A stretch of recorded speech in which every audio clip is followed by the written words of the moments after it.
పునరుద్ధాన బలాన్ని ఎరగడానికి ఆయన శ్రమలలో పాలువాడు ఉన్నట్టు ఎట్టుదో ఎరుగు నిమిత్తం పునరుద్ధాన బలాన్ని, ఆయన పునరుద్ధాన బలాన్ని తెలుసుకోవాలి అంటే మరలా ఆయన శ్రమల గురించి ఆలోచించాలి. శ్రమలలో మనం పాల్గొనాలి. ఇంకా దేవుడు బిడ్డలారా, ఈరోజు ఎంపవర్ లేకపోతే ఆ పునరుద్ధాన బలము అనేది ఎలా కలుగుతుందో ఇక్కడ ఇది ద్వారా మనం చూస్తున్నాం. సమస్తమని నష్టపరిచేస్తున్నాడు శ్రమలలో, అంతేకాదు మరణములో సమాన అనుభవాన్ని కనపరచడానికి ఇష్టపడుతున్నాడు. అంతేకాకుండా ఆయనను సంపాదించుకోవడానికి నీతిని ఆయన ధరించుకున్నట్లుగా మనం చూడగలుగుతాం. పౌలుకు ఉన్నటువంటి మంచి లక్షణాలు. అందుకనే పౌలు కూడా చక్కటి మాట మాట్లాడాడు. ఏమని మాట్లాడు? నా పరుగును తొలగించి నా విశ్వాసాన్ని కాపాడుకున్నాను.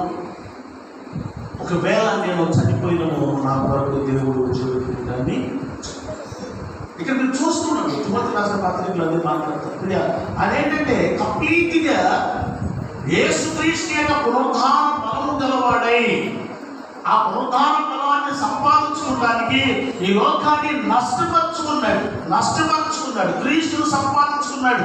అంతేకాదు క్రీస్తును విశ్వాసం గలవాడై ఆయన ఎదుట నీతిమంతునిగా అగ్గుపడి ఉన్నట్లుగా ఇక్కడ వాక్యం సెలవిస్తాం. మనం కూడా అదే చెప్తున్నాను. నేను చెప్పాల్సింది ఏంటంటే యేసుక్రీస్తు నామమును క్రైస్తవులు బట్టి ఎలా ఉండాలంటే ఆయన ఎదుట నీతిమంతులుగా జీవించాలి. ఆయన నామమును బట్టి పునరుద్ధాన బలముతో మనం ఎక్కబడాలి. పునరుద్ధాన బలం, ఆ బలాన్ని సంపాదించుకోవాలి. ఆ బలాన్ని ఎరగడానికి పౌలు ఎంత ప్రయాసపడ్డాడో, ఎంత నష్టపరుచుకున్నాడో మనం కూడా ఆ పునరుద్ధాన బలము గల వారమై, అంతేకాకుండా పునరుద్ధాన శక్తితో నిలబడిన వారమై మనము ఈ లోకంలో జీవించి సంతోషంతో ఆత్మను అప్పగించడమే కాకుండా మన శరీరము గలవారమై దేవునితో సదాకాలము జీవించే భాగ్యాన్ని సంపాదించుకోవడానికి ఈ లోకంలో ఉన్న వాటన్నిటినీ మనం చేయాల్సిందిగా నష్టపరుచుకున్నాం.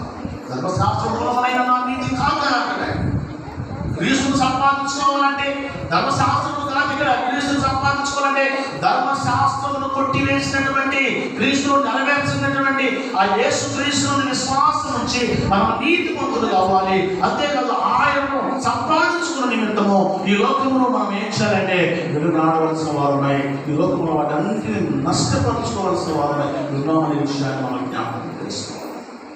కాబట్టి లోకం కాదు, ముందు ప్రభువును సంపాదించుకోండి.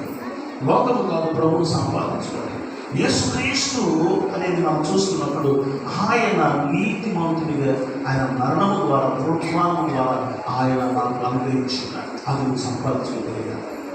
మరణ పునరుద్ధానం ద్వారా